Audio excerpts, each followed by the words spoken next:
Assalamualaikum warahmatullahi wabarakatuh. Balik lagi bersama saya Vivi di program Angob Asik Ngobrol. Nah, kali ini kita balik lagi ya di channel Rumah Hijrah. Bagi teman-teman yang belum subscribe, belum share, belum like, boleh dipencet tombol subscribe-nya karena subscribe itu gratis. Kali ini saya bersama dengan teman lama saya. Setelah sekian lama tidak bertemu, kita akhirnya bertemu kembali. Kita akan ngobrol tentang beberapa hal terkait fenomena atau kejadian-kejadian yang kita lakukan di masa sekarang ini. Nah, sebelumnya teman ngobrol saya siapa nih? Nah, boleh ya kita lihat dulu. Teman ngobrol saya bersama dengan Iva Dayana. Nah, gimana nih kabarnya Mbak Iva? Sebentar, saya manggilnya Mbak Teh Bu atau apa ya? Apa aja deh terserah.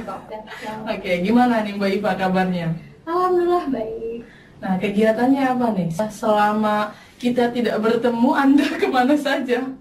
Oh iya, dulu saya kuliah. Terus kalau sekarang, kegiatan sekarang itu ngajar. Oke, ngajarnya berapa tempat? Satu tempat, dua tempat?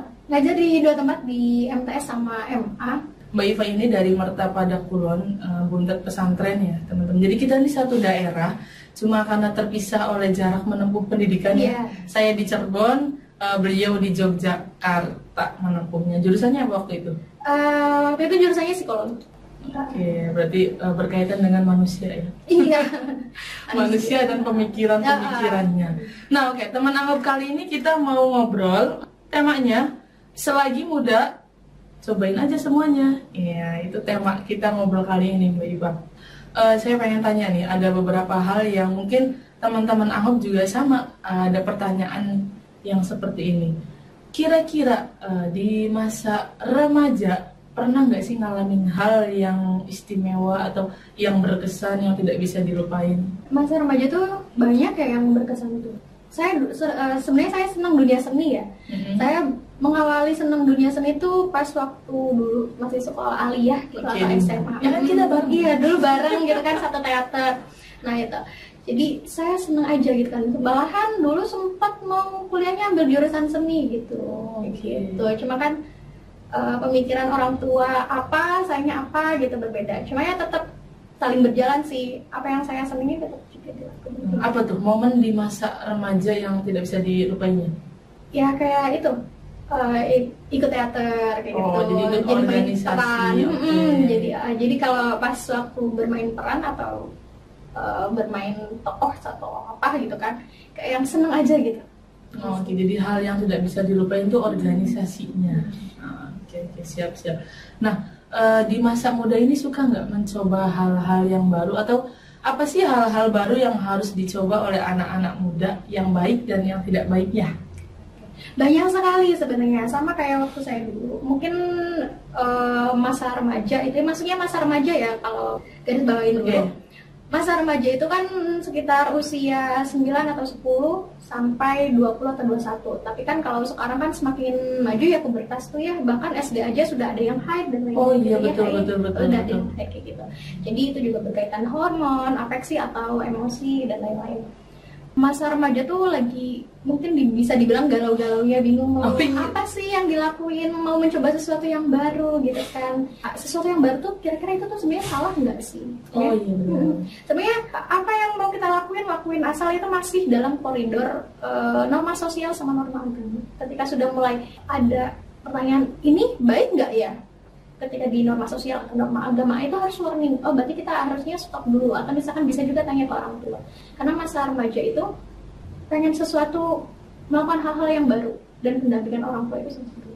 Oke, berarti dalam mencoba hal baru tuh harus ada yang mendampingi dan kita harus memperhatikan beberapa hal ya. Jadi masa muda boleh mencoba hal baru asal ada batasannya, jangan sampai nanti menyesal ya untuk diri sendiri atau orang lain. Nah, setuju nggak sih ada yang mengatakan kalau masa muda ini adalah masa yang sangat bahagia? Bisa dibilang setuju gitu kan, karena beberapa orang gitu kan memiliki masa remaja yang berbeda-beda ya. Ada yang mungkin di sisi lain orangnya kesulitan ekonomi atau hal-hal yang lain gitu kan. Di sisi lain pasti mereka juga ada momen-momen bahagianya sendiri gitu kan di masa remaja. Bagaimana kriterianya atau apa yang dilakukan sehingga masa remaja itu menjadi masa yang bahagia? ketika benar-benar menikmati masa itu gitu kan, apa yang dia lakuin itu benar-benar kesadarannya dia gitu loh. Oh iya, ternyata saya melakukan ini tuh suatu hal yang membahagiakan bagi saya gitu kan. Oke, berarti tolak ukurnya kebahagiaan. Iya. Hal baru yang kita coba di masa muda, ketika itu dikatakan bermanfaat atau baik, diukur dari kebahagiaan. Iya. Oke. Itu dari sisi psikologisnya ya. Iya. Tapi di sisi lain, kalau misalkan ditarik lagi ya, kebahagiaan itu ada kalau misalkan kita ada rasa kebersyukuran juga. Tapi kalau masa remaja itu kan kayak yang pengennya ngelakuin apa yang mau dilakuin, jadi ya tolak ukurnya bahagia ketika dia masanya gitu. Ya, masa muda memang masa yang sangat bermakna ya. Ada beberapa anak muda, jadi saya tuh pernah ketemu sama anak muda di lingkungan saya. Mereka bercerita tentang kegiatan sehari-harinya mereka, apa yang dilakukan. Mereka bertanya, bagaimana sih caranya supaya kita itu tahu apa yang harus dilakukan untuk diri kita sendiri ke depannya. Untuk kedepannya mau ngelakuin apa gitu ya? Iya, untuk kedepannya. Pertama sebenarnya balik lagi ke orang tua ya, yang namanya pola asuh gitu kan. Itu pola asuh atau orang tua itu sangat berperan penting sampai ke masa depan anak. Apalagi misalkan kalau orang tua kan ngerasanya, kalau anak rasanya diatur terus sama orang tua.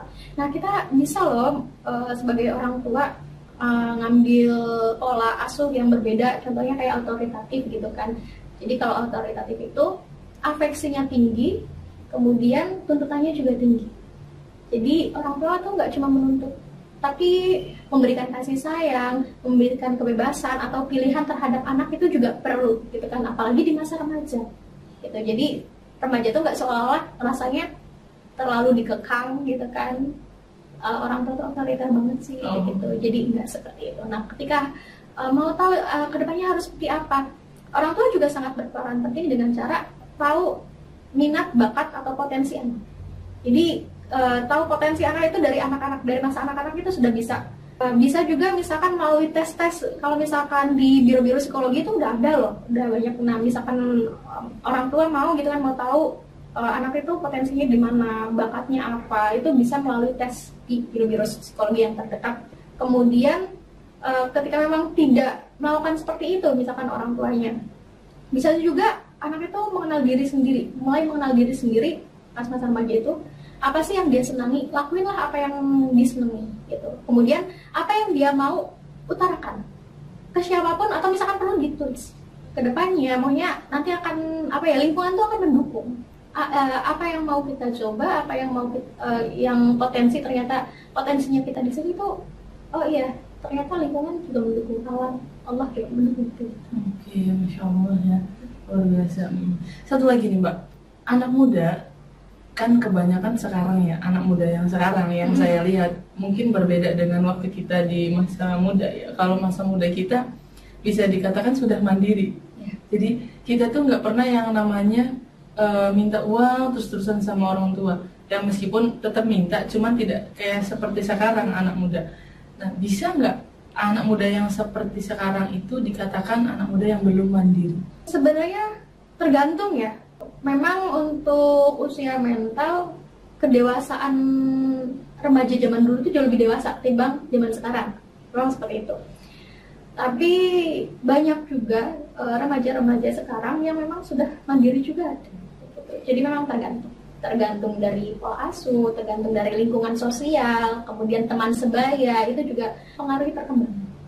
Jadi faktornya dari beberapa hal itu ya. Orang tua, lingkungan, dan teman. Satu lagi mungkin ya, tontonan. Bisa. Oh iya, sekarang soalnya sosial media sudah mencakup banyak ini ya hal. Itulah beberapa hal obrolan kita hari ini tentang anak muda. Cobain aja semuanya. Tapi ternyata hal-hal baru yang belum kita coba, anak muda khususnya di luar sana ya teman Angop, tidak harus kita coba semuanya, tapi harus kita ketahui terlebih dahulu hal-hal baru itu seperti apa, baik buruknya baru bisa kita lakuin, gitu ya. Mungkin ada satu kalimat buat teman-teman Angop di sana, teman-teman Angop anak muda. Mungkin kalau di masa remaja itu kayak yang bisa dibilang lagi masa bingung gitu ya, labil harus seperti apa yang mau kita lakuin. Kadang juga ada momen dimana merasa insecure gitu kan. Nah, di saat hal-hal seperti itu gitu kan, kita perlu mengenal diri jauh lebih baik lagi gitu kan.